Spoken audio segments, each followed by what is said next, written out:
بسم اللہ الرحمن الرحیم۔ آج کی ہماری مختصر سی گفتگو میں آپ نوٹ فرمائیں گے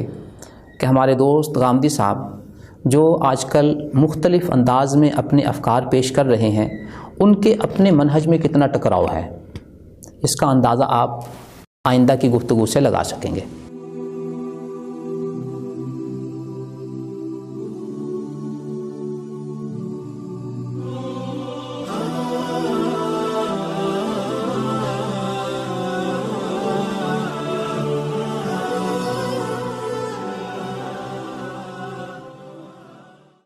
قرآن کریم اللہ رب العزت کی وہ اہم کتاب ہے جس کی طرف ہم اپنی زندگی کے بہت سارے معاملات کو سمجھنے کے لیے رجوع کرتے ہیں۔ قرآن کریم کو ہم کیسے سمجھتے ہیں؟ قرآن کریم کو قرآنی آیات کی روشنی میں سمجھتے ہیں، قرآن کریم کو احادیث شریفہ کی روشنی میں سمجھتے ہیں، قرآن کریم کو حضرات صحابہ کرام رضوان اللہ تعالیٰ علیہم اجمعین اور ان کے شاگردوں یا شاگردوں کے شاگردوں کی تعلیمات اور ان کے اقوال کی روشنی میں سمجھتے ہیں۔ یہ وہ سلسلہ ہے جو شروع دور سے آج تک قرآن فہمی کے حوالے سے چلا آ رہا ہے۔ ہمارے ایک دوست غامدی صاحب نے قرآن کریم کو سمجھنے کے لیے احادیث شریفہ یا اقوال صحابہ اس کی اہمیت کو کم کرنے کی پوری کوشش کی ہے۔ ان کی کتاب میزان کے صفحہ 17-18 کو دیکھنے سے اس صورتحال کا اندازہ ہو جاتا ہے۔ احادیث شریفہ اقوال صحابہ کو پس منظر میں بھیجنے کے بعد وہ اپنی کتاب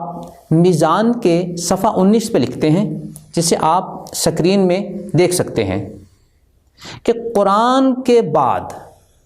یہی کلام ہے، یعنی کلام عرب، جس پر اعتماد کیا جا سکتا ہے۔ اس کے لیے انہوں نے سیدنا عمر بن خطاب رضی اللہ تعالیٰ عنہ کے ایک قول کو پیش کیا ہے، علیکم بدیوانکم لا تضلوا، تم اپنے دیوان کو لازم پکڑو، گمراہ نہیں ہوگے۔ قالوا ما دیواننا، لوگوں نے عرض کیا ہمارا دیوان کون سا ہے؟ قال شعر الجاہلیہ، فرمایا کہ زمانے جاہلیت کے اشعار، فإن فیہ تفسیر کتابکم،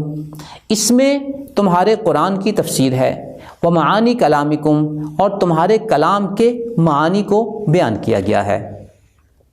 اس کا حوالہ انہوں نے تفسیر بیضاوی کی جلد 1 صفحہ 459 دیا ہے۔ یہ حوالہ ان کی کتاب میزان کے صفحہ 19 پر موجود ہے۔ یہاں ہم آپ حضرات کو یہ بات واضح کرنے کے لیے کہ اس منہج میں کتنی جان ہے، پہلی بات تو یہ ہے کہ ان کا کلام عرب کے بارے میں یہ کہنا کہ قرآن کے بعد یہی کلام ہے جس پر اعتماد کیا جا سکتا ہے، تو یہی کے لفظ میں وہ کیا کہنا چاہتے ہیں؟ گویا کہ احادیث شریفہ اقوال صحابہ کی کوئی اہمیت نہیں رہ گئی کہ وہ کلام عرب کو قرآن کے بعد سب سے اہم اتھارٹی شمار کر رہے ہیں۔ اب اس کے لیے جو انہوں نے دلیل پیش کی، اگر ہم اس دلیل کا تجزیہ کریں تو آپ حیران ہو جائیں گے کہ اس کی سند کے بارے میں شارح بخاری علامہ قسطلانی رحمۃ اللہ علیہ یہ فرماتے ہیں، روی باسناد فیہ مجہول عن عمر، ارشاد الساری جلد 7 صفحہ 196۔ تو گویا انہوں نے کلام عرب پر اعتماد کے لیے تفسیر کے حوالے سے جو دلیل پیش کی ہے سیدنا عمر بن خطاب رضی اللہ تعالیٰ عنہ کے حوالے سے، اس کی سند اتنی کمزور ہے کہ اس میں تو مجہول راوی موجود ہے۔ اب ہم ان کے منہج کو جب سمجھتے ہیں تو وہ یہ کہتے ہیں کہ احادیث شریفہ کو قبول کرنے کے لیے متواتر سے کم کوئی روایت قابل قبول نہیں ہے، جیسے انہوں نے اپنی کتاب میزان کے صفحہ 13 پر اس بات کا اظہار کیا ہے۔ تو احادیث شریفہ کو قبول کرنے کے لیے تو وہ متواتر سے کم کسی روایت کو قبول کرنے کے لیے آمادہ نہیں ہے، لیکن جب پورے کے پورے قرآن کریم کو سمجھنے کی بات آتی ہے تو اس موقع پر وہ جو دلیل پیش کرتے ہیں وہ متواتر تو کجا، صحیح سند سے منقول تو کجا، ایسی روایت ہے جس میں راوی مجہول ہے، جس کا ذکر علامہ قسطلانی نے کیا۔ تو ایک طرف احادیث شریفہ کے ذریعے قرآن کریم کو سمجھنے میں تساہل کا پہلو اور عرب کے کلام کو اہمیت دینے کے لیے جو دلیل پیش کی گئی وہ کتنی کمزور ہے، اس کا اندازہ آپ اسی سے لگا سکتے ہیں۔ دوسری بات ہم نے یہاں پہ یہ دیکھنی ہے کہ جب کوئی حدیث یا صحابی کا قول پیش کیا جاتا ہے تو اصولاً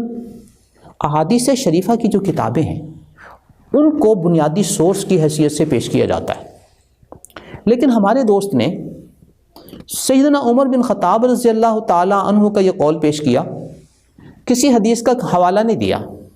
حدیث کی کسی کتاب کا حوالہ دیتے تو چونکہ سند واضح ہو جاتی کہ اس کی سند میں تو مجہول ہے،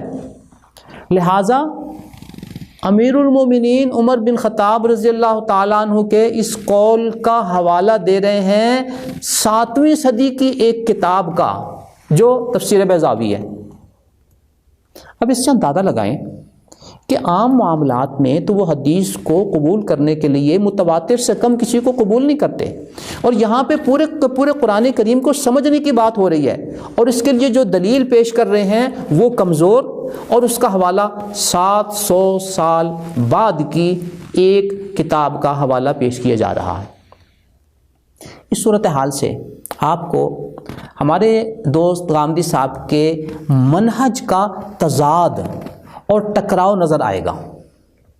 کہ اگر وہ مسترد کرنے پہ آئیں تو احادیث صحیحہ کو یہ کہہ کر مسترد کر دیتے ہیں کہ یہ تو متواتر نہیں ہے، لہذا ان سے کوئی بات ثابت نہیں ہو سکتی، کوئی عمل یا کوئی عقیدہ ثابت نہیں ہو سکتا، اور اگر وہ پورے کے پورے قرآن کریم کو سمجھنے کا منہج بتانے پر آئیں تو ایسی دلیل کو قبول کر لیتے ہیں کہ جس کی سند میں مجہول راوی ہے، اور جس کا حوالہ دینے کے لیے انہیں 700 سال بعد کی کتاب کا سہارا لینا پڑا۔ اس ساری کی ساری صورتحال سے آپ کے سامنے غامدی صاحب کے منہج میں جو تضاد ہے، جو ٹکراؤ ہے، وہ واضح ہو گیا۔ دعا ہے اللہ تعالی ہمیں امت اسلامیہ کے اکابر مفسرین، محدثین، فقہاء کے ساتھ جوڑے رکھے، اور 15ویں صدی میں اس طرح کے بعد حضرات نے جو ایک نیا منہج پیش کرنے کی کوشش کی ہے اور اس میں کوئی جان بھی نہیں ہے، اللہ رب العزت ان کے افکار سے ہماری اور آپ کی حفاظت فرمائے، آمین۔